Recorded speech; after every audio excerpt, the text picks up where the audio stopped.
মানব অস্তিত্বের এই মহাকাব্য এর শুরুটা কোথায়? কিভাবে এই সুবিশাল মহাবিশ্বের এক কোণে আমাদের পদার্পণ? ইসলামী বিশ্বাস অনুযায়ী মানবজাতির আগমন কোনো আকস্মিক ঘটনা বা পৌরাণিক কাহিনী নয়, বরং এটি এক মহাজ্ঞানী স্রষ্টার সুগভীর পরিকল্পনার অংশ। এই আখ্যান শুধু আমাদের উৎসই জানায় না, বরং আমাদের অস্তিত্বের উদ্দেশ্য, মর্যাদা এবং পৃথিবীতে আমাদের দায়িত্ব সম্পর্কেও এক গভীর অন্তর্দৃষ্টি দান করে। এই বিশদ আলোচনায় আমরা ডুব দেব সৃষ্টিতত্ত্বের সেই গভীরে, যার জ্ঞান একমাত্র ওহির মাধ্যমেই সম্ভব। পবিত্র কোরআন, নির্ভরযোগ্য হাদিস এবং ইমাম ইবনে কাসির, তাবারি ও কুরতুবির মতো ইসলামের স্বর্ণযুগের যুগশ্রেষ্ঠ পণ্ডিতদের ব্যাখ্যার ওপর ভিত্তি করে আমরা তুলে ধরব পৃথিবীতে মানবজাতির সূচনার এক প্রামাণ্য ইতিবৃত্ত। মানব সৃষ্টির বহু পূর্বে আল্লাহ তাআলা এক সুবিশাল ও সুশৃঙ্খল জগৎ সৃষ্টি করেছিলেন। হাদিসের বর্ণনা অনুযায়ী আল্লাহ প্রথমে পানি, অতঃপর তার আরশ বা মহাসিংহাসন সৃষ্টি করেন। এরপর তিনি কলম সৃষ্টি করে তাকে লাওহে মাহফুজ বা সংরক্ষিত ফলকে কিয়ামত পর্যন্ত সকল সৃষ্টির ভাগ্যলিপি লেখার নির্দেশ দেন। এরও 50,000 বছর পর তিনি 6টি মহাজাগতিক পর্যায়ে আসমান ও জমিন সৃষ্টি করেন। এই সৃষ্টির বিশালতা আমাদের কল্পনার অতীত। আল্লাহর কুরসির তুলনায় 7 আসমান ও জমিন হল বিশাল মরুভূমিতে পড়ে থাকা একটি আংটির মতো। আবার আরশের তুলনায় কুরসিও ঠিক তেমনই। এই সুবিশাল সৃষ্টি জগৎ কোনো খেলাচ্ছলে তৈরি হয়নি, বরং এর উদ্দেশ্য হল মানুষ যেন তার স্রষ্টার ক্ষমতা ও জ্ঞানকে চিনতে পারে এবং তার ইবাদতে আত্মনিয়োগ করে। আল্লাহ আরও 2 প্রকার বুদ্ধিমান সৃষ্টি তৈরি করেন। তারা হলেন নূর থেকে ফেরেশতা, যারা প্রকৃতিগতভাবেই অনুগত, এবং আগুন থেকে তৈরি জিন, যাদের দেওয়া হয়েছিল স্বাধীন ইচ্ছা শক্তি। মানব ইতিহাসের গতিপথ নির্ধারণকারী একটি মহাগুরুত্বপূর্ণ ঘটনা হল ইবলিসের অবাধ্যতা। কোরআন ও হাদিসের সুস্পষ্ট বর্ণনা অনুযায়ী ইবলিস কোনো ফেরেশতা ছিল না, বরং সে ছিল জিন জাতির অন্তর্ভুক্ত। সূরা কাহাফের 50 নং আয়াতে আল্লাহ স্পষ্টভাবে বলেন, সে ছিল জিনদের একজন। অধিক ইবাদতের কারণে সে ফেরেশতাদের সান্নিধ্য ও উচ্চ মর্যাদা লাভ করেছিল, কিন্তু প্রকৃতিগতভাবে সে ফেরেশতা ছিল না। তার আসল নাম ছিল আজাজিল। ইবলিস শব্দের আভিধানিক অর্থ হল চরম হতাশ বা যে রহমত থেকে নিরাশ হয়েছে। আল্লাহ তাআলা প্রথম মানব হজরত আদম আলাইহিস সালামকে সৃষ্টি করার পর ফেরেশতারা এবং সেখানে উপস্থিত ইবলিসকে সিজদা করার নির্দেশ দেন। তখন ইবলিস অহংকার, হিংসা এবং শ্রেষ্ঠত্বের ভ্রান্ত যুক্তির বশবর্তী হয়ে আল্লাহর নির্দেশ অমান্য করে। সে যুক্তি দেখায়, আমি তার চেয়ে উত্তম, আপনি আমাকে আগুন থেকে সৃষ্টি করেছেন আর তাকে সৃষ্টি করেছেন মাটি থেকে। এটিই ছিল আল্লাহর বিরুদ্ধে প্রথম প্রকাশ্য অবাধ্যতা, এবং এর মূল প্রথিত ছিল অহংকারের মধ্যে। এই ঔদ্ধত্য ও অবাধ্যতার ফলে ইবলিস আল্লাহর রহমত থেকে চিরদিনের জন্য বিতাড়িত ও অভিশপ্ত হয়।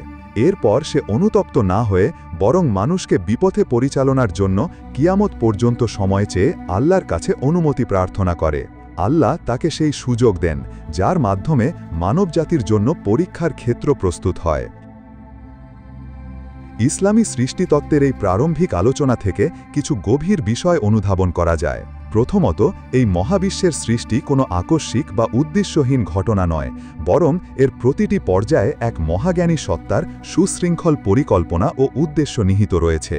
দ্বিতীয়ত, ফেরেশতা ও জিনের মতো অদৃশ্য জগতের অস্তিত্বের বর্ণনা মানুষের জ্ঞান ও ইন্দ্রিয়ের সীমাবদ্ধতাকে তুলে ধরে এবং ওহির জ্ঞানের প্রয়োজনীয়তা প্রমাণ করে। সব শেষে ইবলিসের ঘটনা একটি চিরন্তন আধ্যাত্মিক শিক্ষা প্রদান করে। আল্লাহর প্রতি অবাধ্যতার মূল কারণ হল অহংকার এবং নিজের সীমিত যুক্তিকে ঐশী নির্দেশের ঊর্ধ্বে স্থান দেওয়া। ইবলিস আল্লাহর অস্তিত্ব বা ক্ষমতাকে অস্বীকার করেনি, বরং তার একটি নির্দিষ্ট আদেশকে নিজের শ্রেষ্ঠত্বের ভ্রান্ত যুক্তিতে অমান্য করেছিল, যা তাকে চিরতরে অভিশপ্ত করেছে। এখন আমরা জানব আদম আলাইহিস সালামের সৃষ্টির সম্পর্কে। হজরত আদম আলাইহিস সালামের সৃষ্টি ছিল এক বিস্ময়কর ও অলৌকিক ঘটনা, যা কোরআন ও হাদিসে বিভিন্ন পর্যায়ে বর্ণিত হয়েছে। একটি সহিহ হাদিসে বর্ণিত হয়েছে, আল্লাহ তাআলা ফেরেশতাদের মাধ্যমে পৃথিবীর বিভিন্ন স্থান থেকে লাল, সাদা, কালো ও মিশ্র বর্ণের মাটি সংগ্রহ করান। এই বৈচিত্র্যময় মাটির সংমিশ্রণ থেকেই আদম আলাইহিস সালামকে সৃষ্টি করা হয়। এ কারণেই তার সন্তানদের মধ্যে বর্ণ, আকৃতি ও স্বভাবের এত বৈচিত্র্য পরিলক্ষিত হয়। কোরআনে আদম আলাইহিস সালামের মাটির দেহের গঠন বিভিন্ন পর্যায়ে বর্ণিত হয়েছে। এই স্তরগুলো হল তুরাব, সাধারণ মাটি বা ধূলিকণা; ৩ পানি মিশ্রিত কাদামাটি; ৩ লাজিব, আঠালো কাদা; হামাইন মাসনুন, গন্ধযুক্ত কালচে কর্দম; সালসাল, শুকনো ঠনঠনে মাটি যা পোড়া মাটির মতো শব্দ করে। এই মাটির বিভিন্ন স্তর অতিক্রম করার পর আল্লাহ তাআলা তার নিজ 2 হাতে আদম আলাইহিস সালামের অবয়ব বা আকৃতি গঠন করেন, যা সূরা সোয়াদের ৭৫ নং আয়াতে উল্লেখিত হয়েছে। অতঃপর আল্লাহ তার মধ্যে নিজের পক্ষে থেকে রূহ বা আত্মা ফুঁকে দেন। আদম আলাইহিস সালামকে আল্লাহ শুধু শারীরিক অবয়বই দেননি, বরং জ্ঞান ও মর্যাদাও দান করেছেন, যা তাকে সৃষ্টির শ্রেষ্ঠ বা আশরাফুল মাখলুকাত হিসাবে প্রতিষ্ঠা করেছে। আল্লাহ তাআলা আদম আলাইহিস সালামকে সকল বস্তুর নাম শিক্ষা দেন, যা ফেরেশতাদের অজানা ছিল। অতঃপর ফেরেশতাদের সামনে সেই বস্তুগুলো পেশ করে তাদের নাম জিজ্ঞাসা করা হলে তারা নিজেদের অক্ষমতা প্রকাশ করে, বলেন, আপনি পবিত্র, আপনি যা শিখিয়েছেন তা ছাড়া আমাদের কোনো জ্ঞান নেই। সূরা বাকারার ৩১-৩২ নং আয়াত। এরপর আদম আলাইহিস সালাম আল্লাহর নির্দেশে সেই নামগুলো বলে দিলে তার জ্ঞানগত শ্রেষ্ঠত্ব প্রমাণিত হয়। এটি প্রমাণ করে যে সৃষ্টির উপাদানের চেয়ে জ্ঞান ও আল্লাহর আনুগত্যই শ্রেষ্ঠত্বের প্রকৃত মাপকাঠি। আদম আলাইহিস সালামের এই জ্ঞানভিত্তিক শ্রেষ্ঠত্ব প্রতিষ্ঠিত হওয়ার পর আল্লাহ তাআলা ফেরেশতাদেরকে তাকে সিজদা করার নির্দেশ দেন। সকল ইসলামী পণ্ডিত একমত যে এই সিজদা ইবাদতের সিজদা ছিল না, কারণ আল্লাহ ছাড়া আর কারোর ইবাদত করা শিরক। এটি ছিল সম্মান ও অভিবাদন সূচক সিজদা, যা মূলত ফেরেশতাদের আল্লাহর আদেশের প্রতি আনুগত্যের বহিঃপ্রকাশ। জান্নাতে আদমের একাকিত্ব দূর করতে আল্লাহ তার নিদ্রিত অবস্থায় বাম পাজর থেকে তার সঙ্গিনী হাওয়া আলাইহিস সালামকে সৃষ্টি করেন। এই সৃষ্টি নারী পুরুষের একে অপরের পরিপূরক এবং তাদের মধ্যকার গভীর আত্মিক সম্পর্কের এক অসাধারণ প্রতীক। আল্লাহ তাআলা আদম এবং হাওয়া আলাইহিস সালামকে জান্নাতে বসবাসের অনুমতি দেন এবং এর অফুরন্ত নিয়ামত ভোগ করার স্বাধীনতা দেন। তবে একটি নির্দিষ্ট বৃক্ষের ফল খেতে তাদের নিষেধ করা হয়, যা ছিল তাদের জন্য একটি পরীক্ষা। বিতাড়িত শয়তান ইবলিস তাদের উভয়কে এই বলে প্ররোচিত করে যে ওই নিষিদ্ধ ফল খেলে তারা ফেরেশতা হয়ে যাবেন অথবা জান্নাতে চিরস্থায়ী জীবন লাভ করবেন। সে আল্লাহর নামে মিথ্যা শপথ করে নিজেকে তাদের শুভাকাঙ্ক্ষী হিসাবে উপস্থাপন করে। শয়তানের প্ররোচনায় প্রভাবিত হয়ে তারা উভয়েই সেই নিষিদ্ধ ফল ভক্ষণ করেন। এর তাৎক্ষণিক পরিণতি হিসাবে তাদের জান্নাতি পোশাক অপসারিত হয় এবং তারা নিজেদের লজ্জাস্থান সম্পর্কে সচেতন হয়ে পড়েন ও গাছের পাতা দিয়ে তা ঢাকার চেষ্টা করেন। নিজেদের ভুল বুঝতে পেরে তারা অনুতপ্ত হন এবং তাৎক্ষণিকভাবে আল্লাহর কাছে ক্ষমা প্রার্থনা করেন। কোরআনে তাদের সেই বিখ্যাত দোয়া উল্লেখ করা হয়েছে, হে আমাদের প্রতিপালক, আমরা নিজেদের প্রতি জুলুম করেছি, যদি আপনি আমাদের ক্ষমা না করেন এবং আমাদের প্রতি দয়া না করেন তবে অবশ্যই আমরা ক্ষতিগ্রস্তদের অন্তর্ভুক্ত হব। সূরা আরাফ ২৩ নং আয়াত। আল্লাহ পরম দয়ালু, তাই তিনি তাদের তাওবা কবুল করেন। তাওবা কবুল হওয়া সত্ত্বেও তাদেরকে পৃথিবীতে পাঠানোর যে মূল পরিকল্পনা ছিল তা বাস্তবায়নের জন্য আল্লাহ আদের পৃথিবীতে অবতরণের নির্দেশ দেন। এই অবতরণ কেবল শাস্তি ছিল না, বরং পৃথিবীতে আল্লাহর খেলাফতের দায়িত্ব পালনের সূচনা ছিল। এই ঘটনাটি প্রমাণ করে যে মানব প্রকৃতি ভুল প্রবণ, কিন্তু তার মহত্ব নিহিত রয়েছে ভুল স্বীকার করে আল্লাহর দিকে ফিরে আসার মধ্যে, যা ইবলিসের অহংকার ও ঔদ্ধত্যপূর্ণ প্রকৃতির সম্পূর্ণ বিপরীত। আদম এবং হাওয়া আলাইহিস সালামের পৃথিবীতে অবতরণের মধ্য দিয়ে মানব ইতিহাসের এক নতুন অধ্যায়ের সূচনা হয়। এই অধ্যায়টি ছিল পরীক্ষা, দায়িত্ব এবং বংশবিস্তারের। এখানে আমরা প্রথম মানব পরিবার, পৃথিবীর প্রথম হত্যাকাণ্ড এবং নবুয়তের ধারাবাহিকতায় মানবজাতির বিস্তার সম্পর্কে আলোচনা করব। জান্নাত থেকে পৃথিবীতে অবতরণের পর আদম ও হাওয়া আলাইহিস সালাম প্রথম মানব পরিবার গঠন করেন। আদম আলাইহিস সালাম শুধু প্রথম মানুষই ছিলেন না, বরং তিনি ছিলেন মানব জাতির প্রথম নবী। আল্লাহ তাআলা তাকে ওহীর মাধ্যমে জীবন পরিচালনার বিধান শিক্ষা দেন এবং তিনি তার সন্তানদের সেই অনুযায়ী পরিচালিত করতেন। তৎকালীন সময়ে পৃথিবীতে অন্য কোনো মানবগোষ্ঠী না থাকায় মানবজাতির অস্তিত্ব রক্ষার জন্য আল্লাহ এক বিশেষ ব্যবস্থার অধীনে আদম আলাইহিস সালামের সন্তানদের মধ্যে বিবাহের অনুমতি দেন। ঐতিহাসিক বর্ণনা অনুযায়ী হাওয়া আলাইহিস সালামের প্রতি গর্ভে যমজ সন্তান, একটি পুত্র ও একটি কন্যা জন্মগ্রহণ করত। নিয়ম ছিল এক গর্ভের পুত্রের সাথে অন্য গর্ভের কন্যার বিবাহ সম্পন্ন হবে, নিজ যমজ বোনের সাথে নয়। এটি ছিল তখনকার প্রেক্ষাপটে একটি সাময়িক ব্যবস্থা। মানব ইতিহাসের প্রথম বড় পরীক্ষা এবং প্রথম বিয়োগান্তক ঘটনাটি ঘটেছিল আদমের দুই পুত্র হাবিল ও কাবিলের মাধ্যমে। বিয়ের ঐশী নিয়ম অনুযায়ী কাবিলের যমজ বোনকে হাবিলের সাথে এবং হাবিলের যমজ বোনকে কাবিলের সাথে বিবাহ দেওয়ার কথা ছিল, কিন্তু কাবিলের যমজ বোন অধিক রূপবতী হওয়ায় কাবিল তাকেই বিয়ে করার জন্য জেদ ধরে, যা ছিল আল্লাহর নিয়মের স্পষ্ট লঙ্ঘন। এই দ্বন্দ্বের মীমাংসার জন্য হজরত আদম আলাইহিস সালাম তাদের উভয়কে আল্লাহর উদ্দেশ্যে কোরবানি পেশ করার নির্দেশ দেন। হাবিল, যিনি পশুপালন করতেন, তার পশুপাল থেকে সর্বোৎকৃষ্ট একটি হৃষ্টপুষ্ট দুম্বা আল্লাহর জন্য উৎসর্গ করেন। অন্যদিকে কাবিল, যিনি কৃষিকাজ করতেন, তার উৎপাদিত শস্য থেকে কিছু নিম্নমানের ও নিকৃষ্ট ফসল উৎসর্গ করেন। আল্লাহ তাআলা হাবিলের কোরবানি কবুল করেন, যার নিদর্শন হিসাবে তৎকালীন নিয়মানুযায়ী আসমান থেকে আগুন এসে তা ভস্মভূত করে দেয়। কিন্তু কাবিলের কোরবানি যেমন ছিল তেমনই পড়ে থাকে।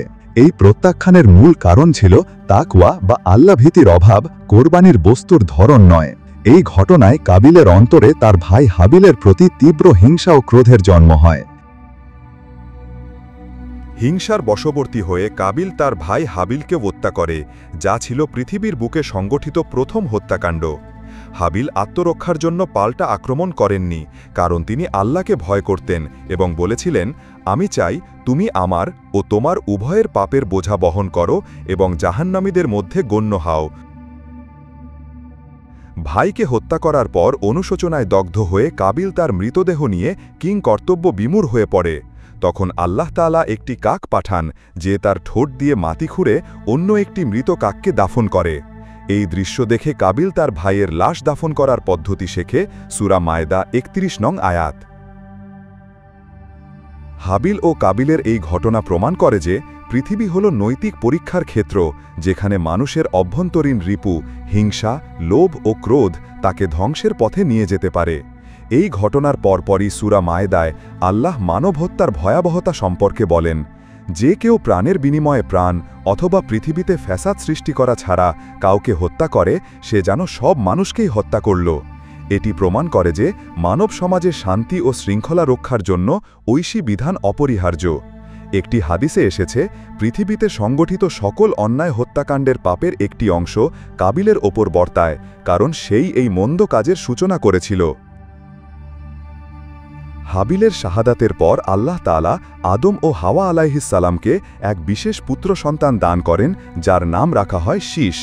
হিব্রু ভাষায় এই নামের অর্থ আল্লাহর দান। তিনি এককভাবে জন্মগ্রহণ করেন, যমজ হিসেবে নয়, যা ছিল একটি বিশেষ ঘটনা। আদম আলাইহিস সালামের ওফাতের পর শীষ আলাইহিস সালাম নবী হিসাবে দায়িত্বপ্রাপ্ত হন। ইসলামী বর্ণনা অনুযায়ী তার ওপর ৫০টি সহিফা নাজিল হয়েছিল। তিনি তার পিতার স্থলাভিষিক্ত হয়ে মানবজাতিকে আল্লাহর একত্ববাদ ও সঠিক পথে পরিচালনা করার দায়িত্ব পালন করেন। প্রখ্যাত মুসলিম ঐতিহাসিক ইবনে কাসির ও ইবনুল আসির রহিমাহুল্লাহের মতে বর্তমান পৃথিবীর সকল মানবজাতি হজরত শীষ আলাইহিস সালামের বংশধর, কারণ কাবিলের বংশধর এবং আদমের অন্যান্য সন্তানদের বংশধারা বিভিন্ন কারণে বিলুপ্ত হয়ে গেছে। এভাবেই শীষ আলাইহিস সালামের মাধ্যমে পৃথিবীতে মানবজাতির পবিত্র ধারা অব্যাহত থাকে এবং তার বংশেই পরবর্তীতে হজরত ইদ্রিস, নূহ আলাইহিস সালাম সহ অন্যান্য নবীদের আগমন ঘটে। এই নবুয়াতের ধারাবাহিকতা প্রমাণ করে যে আল্লাহ মানবজাতিকে কখনোই পথ নির্দেশনা ছাড়া ছেড়ে দেননি। প্রতিটি যুগেই তিনি তার করুণার নিদর্শন হিসাবে প্রতিনিধি পাঠিয়েছেন, যাতে মানুষ সঠিক পথে পরিচালিত হতে পারে। কোরআন ও হাদিসের আলোকে মানবজাতির সূচনার এই আখ্যান থেকে এটি স্পষ্ট যে মানব আল্লাহর সর্বশ্রেষ্ঠ সৃষ্টি এবং পৃথিবীতে তার খলিফা। এই মর্যাদা তার মাটির শরীরের জন্য নয়, বরং জ্ঞান, ইচ্ছাশক্তি এবং নৈতিক দায়িত্বের জন্য। মানব ইতিহাস ভালো ও মন্দের এক চিরন্তন দ্বন্দ্বের ইতিহাস। একদিকে ইবলিসের অহংকার ও হিংসার পথ, অন্যদিকে আদমের বিনয় ও তাওবার পথ। মানব সৃষ্টির এই কাহিনী শুধু আমাদের অতীত জানায় না, এটি আমাদের বর্তমানের দায়িত্ব ও ভবিষ্যতের পথ নির্দেশনা দেয়। আমাদের চূড়ান্ত সাফল্য নির্ভর করে এই খেলাফতের দায়িত্ব সঠিকভাবে পালন করা এবং সকল পরীক্ষায় উত্তীর্ণ হয়ে আল্লাহর বিধান অনুসারে জীবন পরিচালনার ওপর। এই উপলব্ধি আমাদের অস্তিত্বকে অর্থবহ করে তোলে এবং আমাদের স্রষ্টার আরও নিকটবর্তী করে তোলে। আপনারা যদি এই ভিডিও থেকে উপকার পেয়ে থাকেন তাহলে দয়া করে ভিডিওটি লাইক দিন, চ্যানেলটি সাবস্ক্রাইব করুন আর বন্ধুদের সাথে শেয়ার করতে ভুলবেন না। পরবর্তী অধ্যায়ে ইনশাআল্লাহ আরও একটি বিস্ময়কর ইসলামী বিষয়ে আলোচনা করব।